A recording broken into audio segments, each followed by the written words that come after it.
안녕하세요. 경제를 말하다입니다. 오늘은 좀 엔비디아 이야기를 해보려고 합니다. 엔비디아의 2분기 실적이 정말 어닝 서프라이즈를 기록을 했죠. 엔비디아의 사업부별 매출 추이를 살펴본 그래프입니다. 이 그래프를 보면 엔비디아가 어디에서 돈을 버는 기업인지를 명확하게 알 수가 있어요. 사업부별 매출액과 실적을 정리해보면 다음과 같습니다. 일단 게이밍 사업에서 24억 9천만 달러를 벌어들였습니다. YOY 기준으로 22%가 신장이 됐어요. 그리고 여기를 주목해서 봐야 되는데 데이터 센터 매출이 103억 2천만 달러로 전년 대비했을 때 무려 171%나 성장을 합니다. 이 데이터 센터 성장이 정말 미쳤습니다. 전문가용 GPU, 그러니까 프로페셔널 비주얼라이제이션이 3억 7천만 달러, YOY 기준으로 했을 때 24%가 하락했어요. 오토모티브, 즉 자동차와 관련된 칩셋들이 2억 5천만 달러, YOY 대비했을 때 15%가 신장이 되었습니다. 전문가용 비주얼라이제이션 빼놓고는 다 성장하는 그런 그래프를 그리고 있는데, 여기서 주목해 봐야 될 점은 아까도 말씀드렸던 데이터 센터 매출이 극도로 증가했다라는 점입니다. 무려 171%나 성장을 했어요. 게다가 옆에 있는 매출 비중 그래프를 보면 76.4%가 데이터 센터 매출입니다. 가장 높은 비중을 보여주고 있어요. 엔비디아는 사실 주력이 게이밍이었습니다. PC 시장의 사이클이나 암호화폐 시장 상황에 따라서 굉장히 많이 휘둘리던 기업이에요. 그도 그럴 것이 이제까지 엔비디아의 주력은 아까 말씀드렸듯이 게이밍 GPU였거든요. 아예 태생 자체가 그렇게 태어난 기업이기 때문에 어쩔 수가 없었습니다. 따라서 이 고사양 PC 수요가 떨어지거나 암호화폐 경기가 나빠지면 이러한 시장 분위기에 직격탄을 맞아왔던 것이 사실입니다. 마치 삼성전자가 메모리 경기에 따라서 실적이 요동치는 거랑 거의 같은 분위기였어요. 엔비디아의 주가는 암호화폐의 주가와 연동된다는 우스갯소리가 나올 정도였으니 말이죠. 하지만 이제 상황이 180도 바뀝니다. 주력이었던 게이밍 사업 부문이 엔비디아 전체 매출에서 차지하는 비중이 18.4%에 불과해요. 이젠 PC 시장이나 암호화폐 시장의 동향과는 상관없이 안정적인 실적을 견인할 수 있는 사업 구조가 되었다라고 볼 수가 있는 겁니다.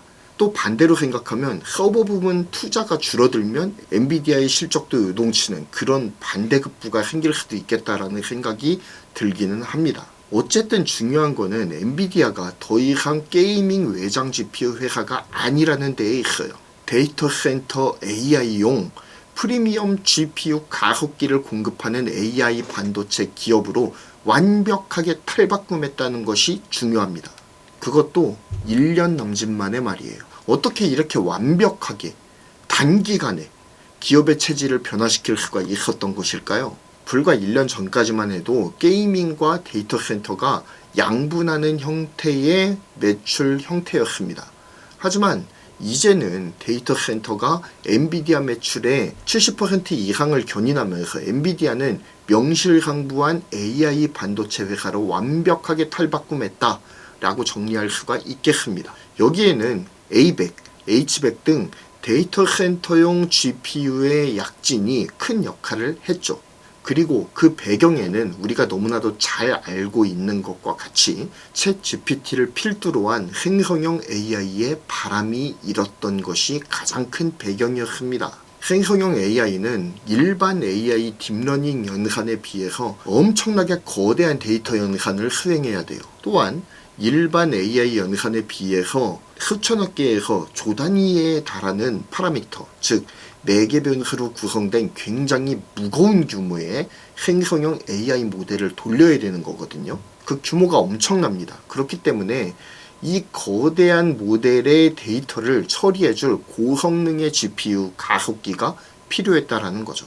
그리고 엔비디아는 업계 최고 성능 GPU 가속기 H100을 내세워서 시장을 빠르게 잠식해 들어가기 시작합니다. 자, 그렇다면 그동안 엔비디아의 주력이었던 게이밍 사업 부문이 40%에서 18%로 비중이 축소되는 반면 데이터 센터양 매출은 40%에서 70% 이상으로 매출 비중을 끌어올릴 수 있었던 그 비결은 무엇일까요? 바로 가격 차이입니다. A100과 H100의 가격 추이를 다음 그래프를 통해서 알아볼 수가 있는데요. A100의 한 개당 거래가가 15,000달러에 달합니다. 일반 게이밍 GPU에 비해서 굉장히 비쌉니다. 후속 모델인 H100은 더해요. 45,000달러가 거래가입니다. 즉, 이 서버용 GPU는 개당 단가가 게이밍 GPU와는 비교할 수 없을 정도로 높아요. 게다가 빅테크 기업들을 필두로 해서 여러 기업들이 챗 GPT 모먼트에 편승하기 위해서 너도 나도 데이터 센터 업그레이드를 시작합니다. 생성형 AI의 막대한 연산량에 대응하기 위해선 반드시 GPU 업그레이드가 필요했고 사람들은 엔비디아의 H100을 찾기 시작하는 거예요. 갑작스런 고객사들의 주문에 당황한 엔비디아는 급하게 TSMC의 손을 벌릴 수밖에 없었습니다. 반도체 불황으로 인해서 가동률 하락이 우려되었던 TSMC는 엔비디아 덕분에 2023년 1분기를 매우 따뜻하게 보낼 수 있었죠. 자, 그렇다면 이제부터 엔비디아가 생성형 AI 시장 개화의 최대 수혜자가 된 이유에 대해서 약 3가지로 정리해서 살펴보도록 하겠습니다. 첫 번째는 강력한 쿠다 생태계입니다. 엔비디아는 2016년 8월 서버 시장으로 본격적으로 진출을 하게 되었습니다. 하지만 서버 시장 진출을 위한 준비는 꾸준하게 해오고 있었던 것이 사실이에요. 물론 처음부터 이게 서버 시장을 염두에 두고 움직인 것은 아니었습니다. 결과적으로 서버 시장에 대응하는 것이 되긴 했지만 첫 시작은 그렇지 않았어요. 엔비디아의 행보가 결과적으로는 AI에 특화가 된 데이터 센터 사업을 확장하는 데에 용이한 방향으로 흘러가게 된 것이라고 밖에는 말씀드릴 수가 없을 것 같아요. 일단 쿠다 플랫폼에 대해서 좀 살펴보면 그 시작은 2006년부터 시작이 되었습니다. 굉장히 역사가 오래됐죠. 쿠다 플랫폼은 엔비디아가 만든 GPGPU 플랫폼 및 API 모델입니다. 빠른 출시와 강력한 호환성으로 인해서 쿠다 플랫폼은 빠른 속도로 엔비디아가 외장 GPU 시장을 장악하는 데에 큰 역할을 했습니다. 게다가 이 쿠다 플랫폼은 엔비디아가 만든 쿠다 코어가 장착된 엔비디아의 GPU에서만 작동이 가능한 소프트웨어예요. 게다가 초창기에 빠른 확산을 위해서 무료로 배포를 했거든요. 그 때문에 굉장히 그 확산 속도가 빨랐습니다. 엔비디아 GPU 생태계의 최적화된 소프트웨어 개발을 위해 만들어진 명령어 세트인 쿠다가 업계의 빠른 속도로 자리를 잡기 시작하면서 덩달아서 엔비디아의 외장 GPU도 확산될 수밖에 없었다라는 거죠. 거의 세트로 움직였다라고 보아도 과언은 아닐 겁니다. 쿠다 코어가 탑재된 엔비디아 GPU에서만 작동한다는 이 폐쇄성은 강력한 락인 효과를 불러오기에 충분했어요. 2012년에는 엔비디아가 또 다른 괄목할 만한 움직임을 보여주게 되는데요.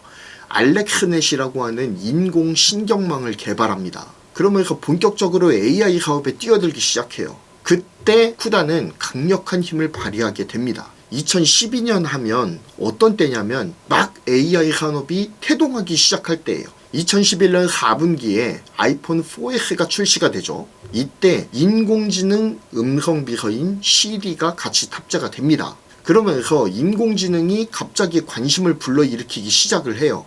시장에서 붐이 막 일어나기 시작을 합니다. 그때가 바로 2012년이에요. 엔비디아는 자체 신경망인 알렉스넷을 개발해서 AI 사업에 본격적으로 뛰어들기 시작합니다. 하지만 당시에는 시리라든지 구글 어시스턴트 등 매우 기초적인 수준의 AI였어요. 인공지능이 IT 가전에 막 접목되기 시작하던 시기였기 때문에 이 AI 사업의 성공을 담보하기가 어려웠습니다. 어떻게 흘러갈지 모르니까요. 사장돼 버릴 수도 있잖아요. 하지만 엔비디아는 판단을 정확하게 했어요. 정확하게 미래를 간파하고 자사의 인공지능 신경망인 알렉스넷을 지원하는 GPU 제품들을 선제적으로 내놓기 시작합니다. 그리고 쿠다 플랫폼에도 인공신경망 관련 명령어 셋을 구성하기 시작해요. 굉장히 발빠르게 움직입니다. 인공지능 연산을 지원하는 엔비디아 GPU는 시간이 갈수록 데이터 센터의 주된 연산 가속기로 선택을 받게 되는 거예요. 미리 준비가 되어 있었으니까 말이죠. 그리고 엔비디아 GPU에 특화된 인공지능 소프트웨어를 구축하는 툴로 쿠다가 또한 또 멀리 퍼지게 되는 것입니다. 그래서 인공지능 데이터 센터의 구축을 위해서는 엔비디아 GPU 플러스 쿠다 플랫폼, 이 콤비가 마치 공식처럼 여겨지게 되더라는 거죠. 소프트웨어 플랫폼을 선점하고 자사의 GPU가 있어야만 해당 플랫폼을 사용할 수 있도록 제한을 걸어서 강력한 락인 효과를 얻는 데에 성공한 엔비디아는 강력한 병렬 연산 성능과 쿠다의 뛰어난 최적화 성능에 힘입어서 빠르게 서버 GPU 시장을 장악하는 데에 성공을 했던 것입니다.